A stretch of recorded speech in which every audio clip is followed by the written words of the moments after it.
નમસ્કાર મિત્રો, આજના વિડીયોમાં તમારું સ્વાગત છે। મિત્રો, આજે આપણે ખેતરમાં જઈએ છીએ અને જે રાયડાનું વાવેતર કરેલું છે તે રાયડાની અંદર કેવો રાયડો ઉગ્યો છે તે તમને બતાવીશું। તો દરેક ખેતરની અંદર જઈને તમને બતાવીશ કે કેવો રાયડો ઉગ્યો છે।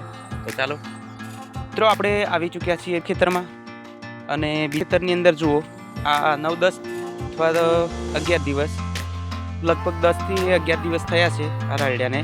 જુઓ કેવડો થયો છે। તો 2 પોદળીએ થઈ ગયો છે, 3 પોદળીએ, 4 પોદળીએ, 4 પોદળીએ થઈ ગયો છે આ રાયડો। તો આની અંદર આપણે સૌથી પહેલાં વાવ્યો હતો રાયડો અને 10 દિવસ થઈ ગયા આ રાયડાને, અને કેવો ગયો છે તમે કોમેન્ટની અંદર જરૂરથી જણાવજો। આજે વરસાદ એકદમ રહી ગયો છે અને એકદમ મસ્ત ક્લિયર વાતાવરણ છે। આગાહી ખબર નથી છે કે નહીં, પરંતુ વાતાવરણ એકદમ ક્લિયર છે। જુઓ, સુરજ દાદા એકદમ ગરમી ફેંકી રહ્યા છે અત્યારે, અને આપણે જોવા આવ્યા છીએ રાયડો। અને આપણે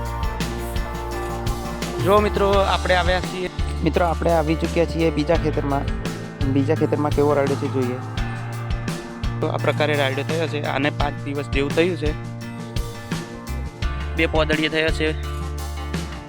જુઓ, 5 દિવસ જેવું થયું છે, 2 પોદળીએ રાયડો થયો છે।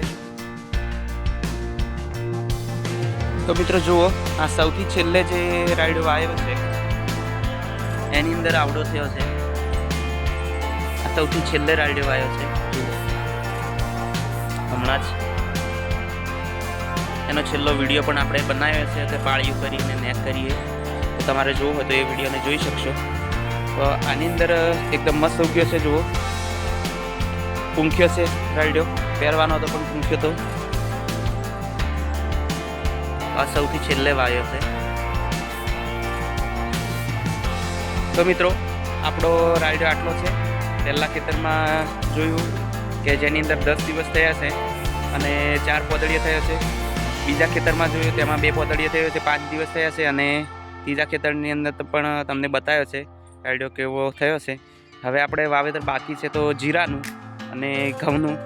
તો જીરાનું પણ આપણે વિડીયો મોકલીશું, તેની અંદર જોવા માટે તમે ખાસ ચેનલને સબસ્ક્રાઈબ કરી દેજો, જેથી આપણે તેના પણ વિડીયો અપલોડ કરીશું જેની અંદર શું પ્રોસેસ થાય છે। અને ઘઉંની અંદર પણ આપણે દરેક વિડીયો મોકલીશું। અહીંયા વિડીયો સમાપ્ત કરીએ છીએ। જય જવાન, જય કિસાન।